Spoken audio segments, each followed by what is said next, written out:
At one point of time, the local government, municipal corporation, initiated the developmental activities without foreseeing, without forecasting the growth of the city in next 10 years, in next 20 years. Now, liberally licenses were given and constructions have been made. Even after that, some poor people, houses were pulled down, and very prominent people, business tycoon, Yeah, they were kept on remaining as it is. People who have money can think they can do anything they want. Yeah.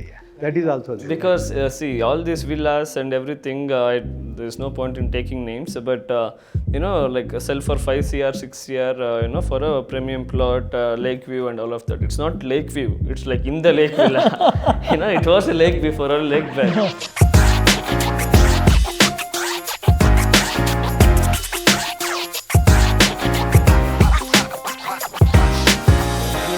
Seeing I've grew up in this beautiful city. In the past 20 years, we all have seen, it's a very developed city, from a garden city now to a Silicon Valley of India and all of that. Of course, like all of us agree that it has developed a lot. But sometimes when I see those tech parks, those roads, etc., and 2-3 days of rain, they're all flooded. A question Yes. comes to my mind, like what exactly is development and yeah. Yes. At one point of time, the local government, municipal corporation, initiated the developmental activities without foreseeing, without forecasting the growth of the city in next 10 years, in next 20 years. Now, obviously, we see exponential growth, both industry-wise, both inflow of the population, and it has become educational hub as well. Unfortunately, the government, both the state government and the municipality, failed to foresee such exponential growth, and obviously, as of now, we are finding deficit infrastructure, both roads, drainage system, water supply. No, water supply, though it is renewable resources, no effort has been made to renew it. If you take, of course, we are talking about all the metro cities. If you take example of Chennai, there is a municipal bylaw. When you apply for construction of the house, they are insisting upon you to make the arrangements for rainwater harvesting. Unfortunately, it is not happening in Bangalore. It is not happening in most of the cities in India, across the country. That is the situation. I think what we are looking at it is a phenomena which is unique to all the developing nations, I think. While we are still on the hangover of this centralized socialist planning where we want to foresee everything, what we failed to, or what the planners failed to encounter, was that the more people work and more people become rich, there is no way you can actually anticipate how much cars they're going to own or where they are going to work. 20 years back, nobody really thought that Bangalore would become a Silicon Valley of India. Move aside Bangalore, I think you go to Gurgaon. 20 years back, Gurgaon was a muddy road and nothing else. It was a suburb of Delhi, and now Gurgaon is one of the most economically vibrant city in North India, but same problem. A day, 6 hours of rain and Gurgaon is just flooded. Yes. Same goes for suburbs of Bombay. So what we are witnessing is that the cities which were planned earlier from 19th century, they were planned with certain consciousness, where a lot of data was available about drainage system of a city. In urban planning, every city will have its own drainage. Yep. And somehow we fail to plan or map those drainage systems for our cities. And that lack of data made sure that none of the developers or a planner or an architect would actually was aware that, this is a natural drainage line. And if I'm starting a project in summers, I have no idea whether this is a natural drainage line or not. And I could not access any plans or any survey data or any GIS data. And I started building. And next monsoon, my building became the hindrance for the natural flow of the drainage. And such way in Bangalore, last 20 years, n number of buildings have been built this way. And I think this is the phenomena which is repeating in all around India. All the cities where the fringe development is happening, you are seeing that buildings are actually becoming hindrance in the natural flow of the river or your drainage system of the city, and you have flooding. So certain areas will be flooded, and certain areas will be really have no impact of rain. Like in Bombay, Bombay is middle of the ocean right now. In South Bombay, Colaba will not be flooded. Even though there is a magnificent rain, apart from a rare occasion where there is a Purnima, Colaba will not be flooded because it's been taken care when it was planned. But you go to suburbs and it will be flooded. Certain plant in the same area, certain pockets will be flooded more and certain pockets will be flooded less. I think there is one good point you make about the cities of India and all the developing countries basically. See, the developed nations, what we call, they have plenty of resources basically. Here, in the most of the developing nations, one problem is the population and the resources. We all talk about the flooding and the resource management and everything. So there are 2 points I would like to address here. One is, be it in a developing country or wherever in the world, anywhere if you look back in the history when you 14th, 15th centuries and all, it was always where there was a waterway, there was a town or a city built, be it the coastal regions of here or be it the local Mysore Empire, anything you take or all of the European empires, even now the capital cities of all the many of the major European countries have a canal in the middle of the city. It is because the city was built around the resources. Rivers are the cradle of civilization. And especially during those days, the boatways were one of the major modes of transportation. That was the resource. As and when this industrial revolution happened, where people could travel wherever they wanted, that's when this liberty of climate, Bangalore is so cool, the climate and all of that comes. And computers could be built anywhere. Yes. It didn't require a natural resource. Yes. So the Silicon Valley and all of that happened. But with that, as you said, the agglomerations, even if you look at the names of the local land here, it's like Marathalli, which is a tech park. Halli means village. Yes. Village. Yes. And Gurgaon. Yes. I think Gaon is a village. Yes. So if that becomes a city, is okay only when it has resources to be able to manage and the people who value those resources. Yes. Here, what is happening is the city doesn't have the natural resource. Even now, the water for Bangalore is coming from that Mysore Empire. The Kaveri. Yes. Kaveri water is what we are depending on. If not, it's the borewell and all of that, which is not sustainable. So, there is a difficulty with the population of a country like India to maintain the resources which are available. But now Bangalore or cities like that have a problem where they have to maintain this influx of population when there are no resources at all. See, you were making reference of non-availability of data. Yeah. I don't agree with that because everything is available on record. Yes. It is. It has been. Unfortunately, because of corruption, because of partiality, nepotism, such things, liberally licenses were given and constructions have been made. Even after that, some poor people, houses were pulled down, and very prominent people, business tycoon, they were kept on remaining as it is. So this kind of, this indicates, lack of political will. Yes. They are, if they mind really, they can mobilize resources, they can mobilize capital, and they can set the things right. Unfortunately, I personally feel, political will is lacking. No, that's one. It's a very strong one point. So I definitely agree. What I would like to add to that is that resources to develop infrastructure, that's it's such a high cost for a Bangalore Municipal Corporation to make sure that drainage and water supply reaches Alliance University.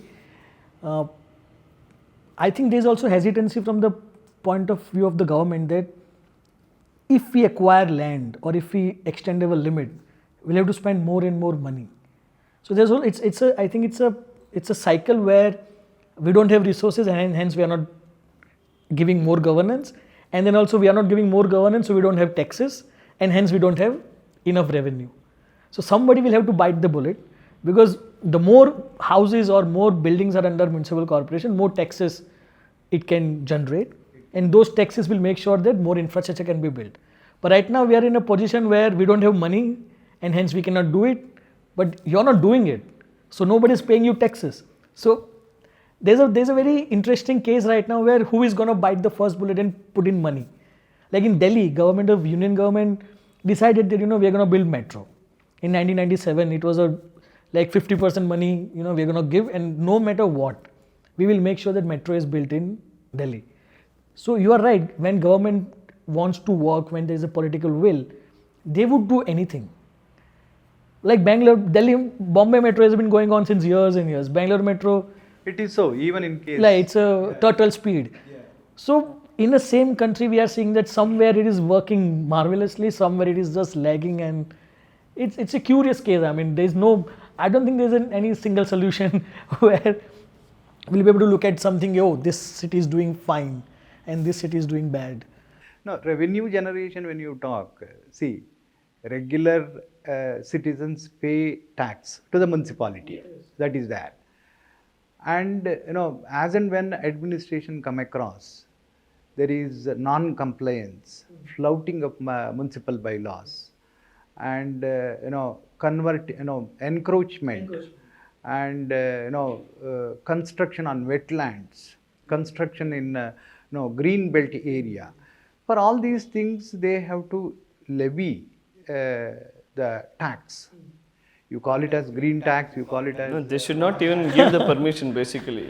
They should not give the permission at all. Because, but having given, if they are let out as it is, it becomes license indirectly. Patterns, license. One thing I don't agree with, fine or something, is that it has to be demolished, basically. Why? Because people who have money can think they can do anything they want.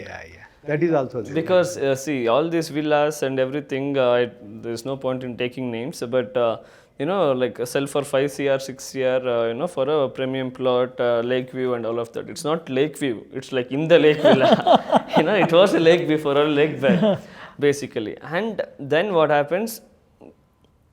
They only look how close it is to the airport or to the workplace, etc. How many of them look what was there before? Like 50 years before, what was there? Data is available, maps are available. What was there before? One thing they will not do. Only time they worry about, they complain about the system, everything, is that when their ground floor is filled with water. So we should, like you always, you were mentioning about, someone has to, start the bullet, yes. So it has to be us, like, every single thing what we do, try to be more sustainable, try to be more like respectful towards nature is one aspect which will take care of itself, is what I feel. Informed individual, awareness. Conscious individual, conscious. I'll still come back to the data point, because I think there's an opacity. While you are right that data is available, but data is where? So if anybody who wants to be a very conscious citizen and he might buy a house soon, and he wants to make sure that my house is not built on any kind of wetland, but he has no idea whether he can check that data or not. So there has to be some kind of a less of an opacity from the. We need to have more transparency where I know that this land there is no encroachment. It's a clear title. So RERA tries to do it, but RERA is only letting you know that this land is without any conflict. But whether the land was an agricultural land, or it was a lake, or it was an encroachment, we have no idea. So again, there's we a can have minimal idea through open sources such as even Google Maps, satellite yes now views for and everything. so like last 20 years it is And like for example, if it's a 50-year thing and if it's a place like Bangalore, the old grandma next to that would place is always- the biggest source of data. Biggest source if of we stories, just yes, go for and sure. ask them what was that, they will tell the whole story. I was here, I was sitting here, because all this changed, that changed. And we need to, respecting nature is also respecting the local flavor of it. So I think we have resources. Knowledge can be acquired Yes. from Anywhere, anywhere, not administratively. I think the point of lakes, I mean, Bangalore had an amazing system of lakes, just like Sir, Bhopal had and Bombay had, right? I was reading a report. Statistics say 93% of lake area has been already engulfed. Disappeared. Yeah, it is already encroached and big. So it's a city where there's a water And scarcity this is and in flooding. the 35 years span. I was about to make that point also. I teach my students a lot about this. And we say water problem. No, it is a city problem, human problem. We have created it. A water, like a raindrop when it falls, it has been following the same path since, centuries. Because the topography of the land is such that it can travel in one way. And when it's traveling that way, if there is an apartment or a villa, oh, this is a premium villa, I'll go like this, it cannot happen. You can't mess up with the natural course of action. And then complain about that. Oh, what is this traffic? What is this road system? Everything. If we don't care about at any time, we don't make it a priority. While voting, while buying the house, while buying the car, we are not responsible any time. But then, only time we are responsible is when we have the right to complain. Also, it's always a knee-jerk reaction. So, 5-7 days there'll be flooding, there'll be news report, and everybody will think of a solution. But then on the 8th day, when there is no flooding, we are all fine with what we are doing. Fine and we are ready So- to do the same thing. It's like going to the gym in New Year. Yes, Your New Year resolution, resolution. Yeah. It's absolutely like we are only agitated about anything if it is on news channels or if it is in front of our eyes. The moment is out. And if it's happening to Happening us. to yes. us. Oh my God, it took 3 hours to go. Why? Because we made it. You mess it Yeah. up. So India had, I mean, we don't want to diagnose a problem in detail and we just want to give a knee-jerk reaction. Something will happen, something will get banned and that. it's okay until we cannot take it anymore, and then you're like, oh my God, what is Then happening? people will start Yeah, screaming yeah, about yeah, it. that is very No, if you look at the obligation on the part of both government and the local self-government, it is on the duty of the local self-government, municipal corporation. We have municipal bylaws, we have Environment Protection Act, we have Forest Act, we have Water Conservation Act. No, even CRZ, that is there.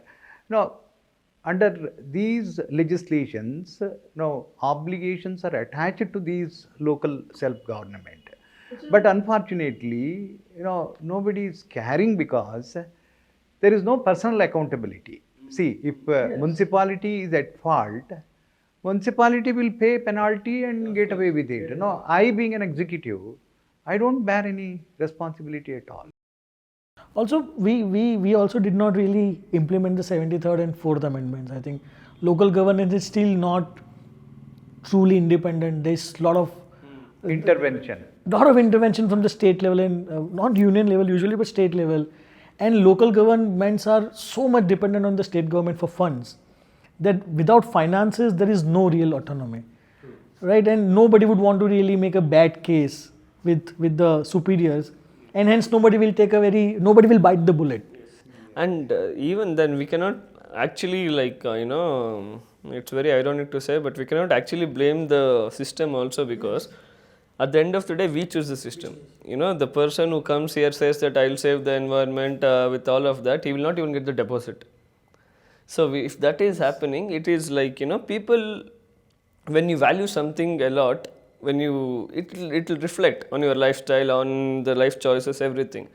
So that is not there as the sole reason for this problem is me, is what everybody should think, and then see what they can do step by step, a little bit, not asking to, quit all the worldly pleasures and walk to, some ashrama and things like that. But wherever possible, try to be as close to nature, as respectful to nature as possible. Like that is one way. Like for example, let it be, if a lot of cyclists are there in the city, there will be a track, because the government will have to respond to the citizens. But all of us have SUV that this.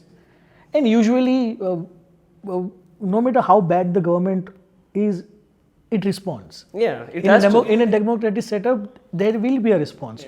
It may be a delayed response, it may be an immediate response, but there will always be a response. Response, yeah. We have to wait. We have to really make a case, and as he rightly said, I mean, if there are not enough cyclists, why would a municipality waste money on making a track? They would rather make a parking and charge people on a street parking.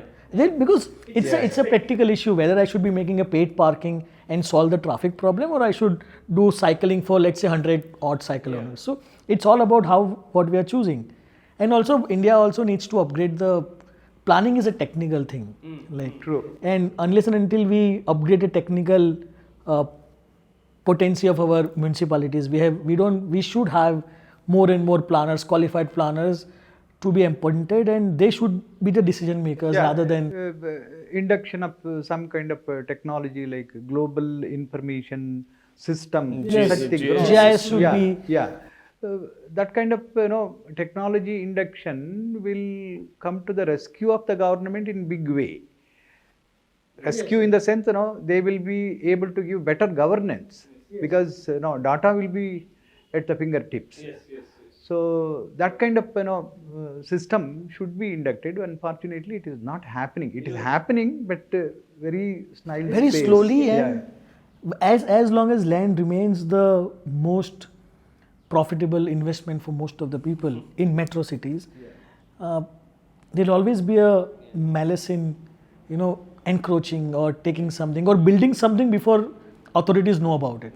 So suddenly you'll have mushrooming of the moment a big university will come, from there to the city, things will start mushrooming. And before government even realizes that there is a problem popping up, we'll have 100 buildings. True. And then if you go for demolition, they'll go court and PILs, and it will humanitarian grounds. And no government won't really want to destroy a house. They also want to get re-elected. It's a democratic setup. No officer want to take the blame that I did that bulldozer. Right. So nobody is willing to be the bad cop in the system, because in the long run, a bad cop is not appreciated. They might lose election, or officer might lose a job for being the bad cop. Yes, but we are also losing an ecosystem. Yes. So that's what I'm saying, that there has to be.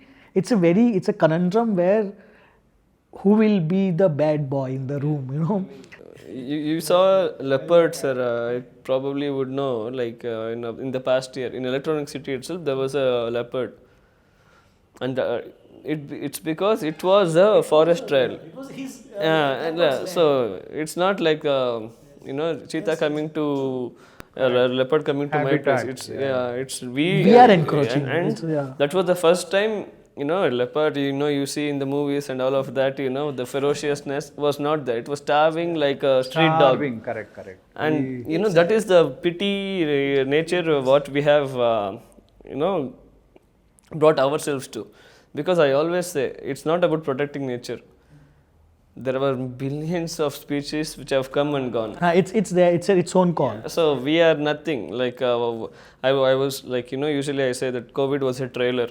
If it wants, it can wash out. In an instant it can. Then it will, new species will come. So it is for us to say be alive as humans. The humanity, if it has to, exist, it's only through the respect for nature. If not one thing like this, it is all, we can all have plants and everything, but there's no bigger planner than nature. Also, India needs to, one of the problems to this solution to this problem is that we are so hell-bent on growing our cities horizontally because we want to appreciate our land. So what we are doing is we are constantly expanding the cities. Rather than what we should do, we should allow people to build more and more, give more FAR. have more skyscrapers. Skyscrapers have existed for 100 years now. It's a proven technology. It's been proven to be safe against earthquake in Japan. There's enough knowledge of this. India can actually save a lot of agricultural land and the nature around it if we start building tall. See, my concern with this is again the same thing. Around 50, it's a very, of course, very sensible idea, sir. But 50, 60 years ago, in Bangalore, it was all horizontal buildings. And that in one way, what it made was not a lot of people came. Now, because this idea will work when they respect the open spaces. Not like, okay, there are 2 here, there is some space, I'll build 2 more. That is what is happening, in like one of the apartments we were just mentioning, is that, like a series of apartments is what is happening. There are a lot of empty apartments in Bangalore. It is because that idea is very good only if it is the open space is used for sustainable purpose, be it for a mini lake which is called a constructed wetland or like a rain garden, something. But if not, if you are still building a mall, as a theatre there is no point. There has to be a proper planning mechanism, but even if we allow buildings to go at least 10 stories more higher, I'm not even saying 100 stories. I'm not saying that make it a Manhattan in Bangalore or Bombay. Just let's say 50-story apartments rather than having 10 or 15. It will make sure that a lot of people can stay in a same locality, and government will spend less on infrastructure, and a lot of open space will be available for repurposing of the nature and wider roads, better ambience. And also a lot of rainwater harvesting can take place if buildings are vertical. A lot of open spaces are. And recycling, waste management, everything. Then there's a lot of pros in community living. Yes, and a metro city like Bangalore, Bombay, or Delhi, or Chennai, or Ahmedabad should be allowed to go now taller, because how wide you want from here? The airport is 71 kilometers. I mean, you cannot have any more horizontal growth. Now you have to limit yourself. Like your airport and this place, 71, it's done. I mean, that's what we think. Let's say in the next 20 years, this will be the new city center. I mean, from Churchgate to Borivali is 30 kilometers or 40 kilometers. It's done. Thank God Bombay has oceans around it. Otherwise, it was good for 100 kilometers.